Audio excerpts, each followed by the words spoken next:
Today is the 8th and final day of Hanukkah, and also the third and probably final installment of How the Race Was Won's Jingle Cross coverage. Though confusingly, it's going to be from the first day of Jingle Cross, which actually took place at night, while Hanukkah technically ends at sundown, whatever. Cross starts are hectic, and there's going to be contact, like this little bump off the line between Cal Giant's Meredith Miller and Luna's Katarina Nash. Staying upright's easier if you are aware of where the other riders are, but the double take made by Raleigh Clement's Caroline Mani might be a little excessive.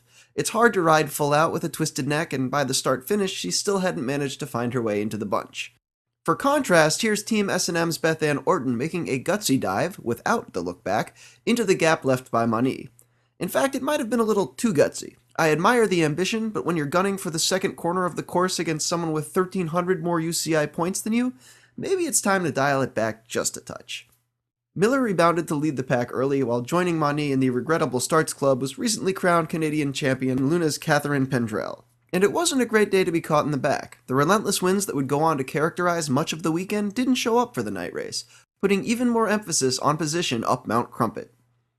Nash is committed to running early, dismounting before the logs, but plenty of riders are willing to test it, including Marin Spy's Nicole Duke, who can't make it happen and binds up pretty much everyone on the course behind her. Except Bob's Red Mill 7's Mo Bruno Roy, who makes a course correction to get around the mess, and I might add, rode it all the way to the top. Still, Nash had gotten space and with frequent trips to the drops, didn't seem interested in letting the chase catch back on.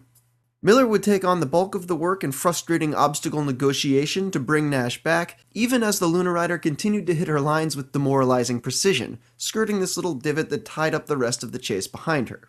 By the end of the first lap, a selection had been made. Nash, Miller, and Duke, along with Tibco to the Top's Amanda Miller, and Bicycle Blue Book HRS Rock Lobster's Courtney McFadden. In the video on Sunday's race, which used this same run-up, there was some discussion of run versus ride, and I think it holds true as a toss-up here also. Amanda Miller starts the climb just behind Nash and doesn't seem to make up much ground. Then again, Nash's quick shuffling stride, actually looks a lot like classic skiing here, is extremely strong on this terrain, and we don't get to see if Miller regains ground on the remount. Regardless, the duo developed a gap over the rest, and once again chase duties fell to Cal Giant's Miller, who slinkied the group back together over the remainder of the lap, and even went on to set tempo for a bit.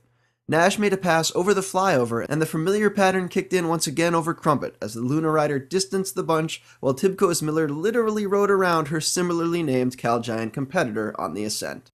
The yo-yo can be a cruel mistress, and despite dispatching Duke and an imprecise McFadden, Meredith Miller was unable to regain contact, leaving the race to the Tibco rider and Nash at 2 to go. Miller kept pace until a costly bobble on the flyover, and despite a run versus ride ascent and the Luna Rider coming tantalizingly close as they rode past these bleachers, by the bell Nash was expanding the gap. Miller didn't drop off entirely. Nash still caught glimpses of her through the barn and continued to alter her pedal stroke to eke out every possible second, but each time the course opened up, the margin increased, eventually leaving Nash with a clean finishing straight to salute the crowd ahead of the Miller in second, and nearly a minute-long margin over the other Miller in third.